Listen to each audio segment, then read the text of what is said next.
¿Vivirías en una isla a miles de kilómetros de tierra firme, en la cual tus visitas tardasen una semana en llegar y en la que todos tus vecinos sean familia? No, no es un ejercicio para reflexionar o el argumento de una peli de ciencia ficción. Existe en la isla de Tristán de Acuña, un lugar en el que viven poco más de 200 personas que están literalmente en medio de la nada. Esconden muchísimas curiosidades y han sido fundamentales para desarrollar algunas teorías científicas sobre el ser humano. ¿Quieres saber más? Pues quédate en este vídeo porque hoy te cuento su historia. Muy buenas, Sataquero, ponte el gorro de marinero porque estamos a punto de embarcarnos en un viaje virtual a Tristán de Acuña. Y digo virtual porque lo más probable es que jamás puedas llegar a viajar a este archipiélago. Y no por falta de ganas, pese a lo que se tarda en llegar, sino porque deberás tener mucha, pero que mucha suerte. Te contaré todo, pero como dijo Jack el Destripador, vayamos por partes. Tristán de Acuña se conforma de varias pequeñas islas en mitad del Atlántico Sur, que pertenecen a la corona británica. Todas ellas están deshabitadas salvo una, que es precisamente la más grande y que se llama igual que el archipiélago, Tristán de Acuña. Y aunque te he dicho que es la más grande de todas, no te vayas tú a pensar que estamos hablando de una megápolis en mitad del océano, ni mucho menos, ya que apenas tiene una extensión de 98 kilómetros cuadrados. Para que te hagas una idea, solo en la ciudad de Madrid cabrían casi 7 islas como esta, y hasta 15 en Ciudad de México. El siguiente lugar habitado más cercano a esta isla es Santa Elena, otra isla británica de la que precisamente es dependiente Tristán de Acuña, pero que se encuentra a más de 2.000 kilómetros.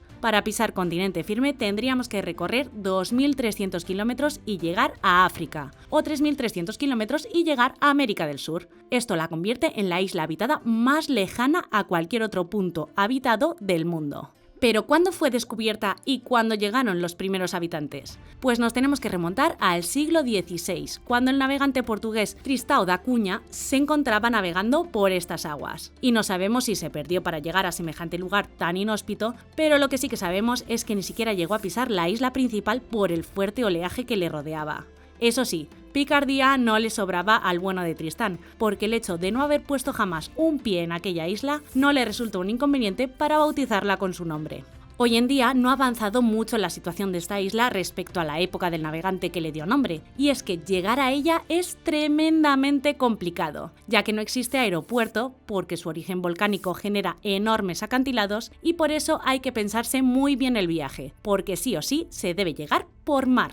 El viaje más corto te llevará al menos 7 días, los 2 primeros para llegar a Ciudad del Cabo, en Sudáfrica, y de ahí tomar un pequeño barco que durante 5 días estará surcando los mares hasta llegar a la costa de la isla de Tristán de Acuña.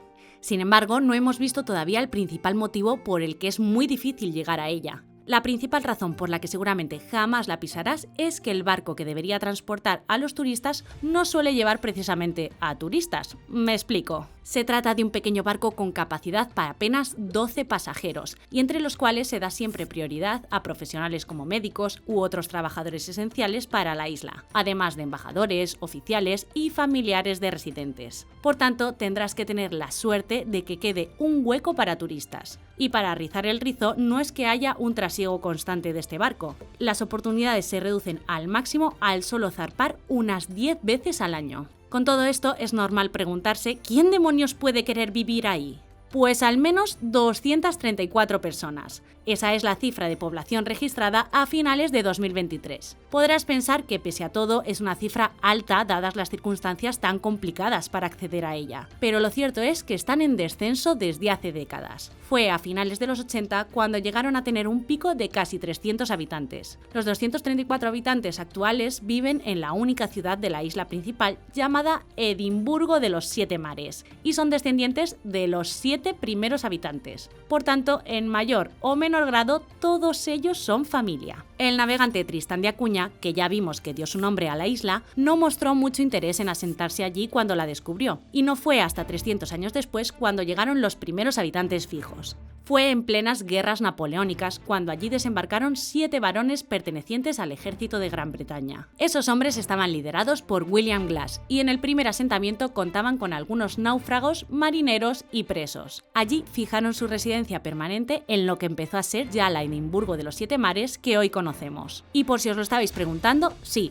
todos son primos. Hasta llegar a nuestros tiempos, los habitantes se han caracterizado por un particular carácter endogámico. De hecho, durante décadas han impedido la entrada de otros grupos ajenos a la isla, contrayendo relaciones entre los que ya la habitaban.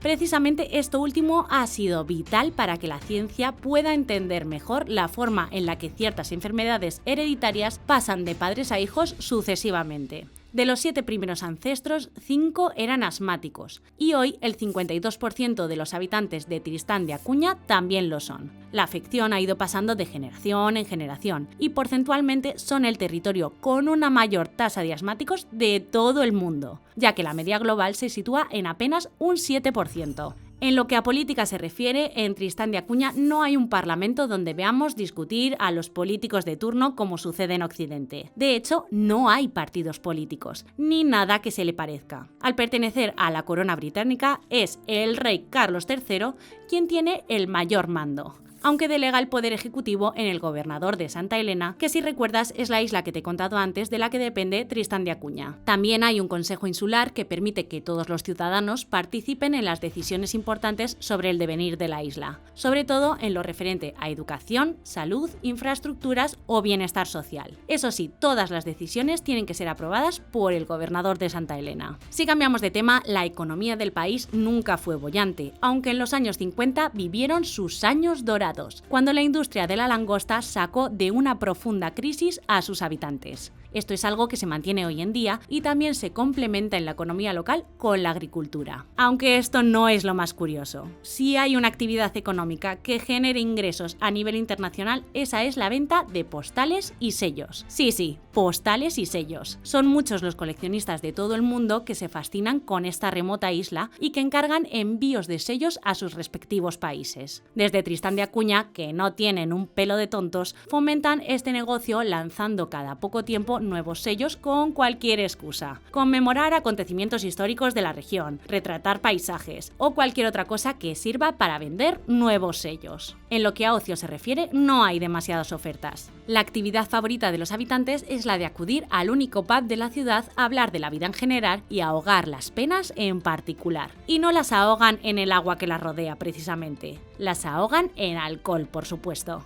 Y es que si te parece que los británicos de pura cepa tienen fama de bebedores, es que no conoces el dato de estos británicos isleños. En Reino Unido se bebe una media de 1,25 litros de whisky por año y persona, pero en Tristán de Acuña les ganan por mucho, con una media de 50 litros por año. Lo bueno es que no tendrán que coger el coche para volver a casa. Acostumbrados al ritmo de Occidente, seguro que a muchos de nosotros nos parece un lugar de lo más aburrido para vivir. Puede que incluso algunos lo vean como una tortura bañada en whisky, aunque no es eso lo que piensan los habitantes de la isla que se han criado allí. Y esto lo demostraron claramente a principios de los 60. Fue entonces cuando entró en erupción el volcán de Tristán de Acuña. Como los habitantes de la isla están considerados británicos, el gobierno de Reino Unido se hizo cargo de su evacuación hasta que la situación se calmó. De modo que los alrededor de 250 habitantes de la época fueron trasladados a Europa, y cuando el volcán volvió a apagarse, el gobierno les ofreció dos opciones: quedarse en tierras europeas o volver a la isla. La primera opción era tentadora: estar en un país repleto de oportunidades, avances tecnológicos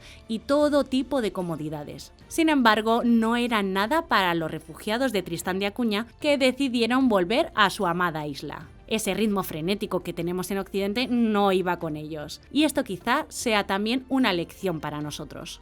Así que si estás pensando en mudarte a un lugar inhóspito como este, alejado de las grandes urbes, pero muy tranquilo y con un ambiente familiar, literalmente, sin duda que la isla principal de Tristán de Acuña es tu lugar. Solamente deberás estar atento a su web, en la cual aparece de vez en cuando alguna oferta de trabajo. Aunque eso sí, tendrás que tener la suerte de encontrar un hueco en ese famoso barco. Eso y llegar a tiempo a Sudáfrica en esas pocas ocasiones en las que zarpa el barco hacia la isla. Por mi parte, me despido ya hasta el próximo vídeo y espero que te haya gustado conocer esta remota isla. ¿Te imaginabas que existía un lugar así? ¿Te gustaría visitar alguna vez Tristán de Acuña? Házmelo saber en los comentarios, que yo te leo, y nos vemos muy pronto en el próximo Te Cuento.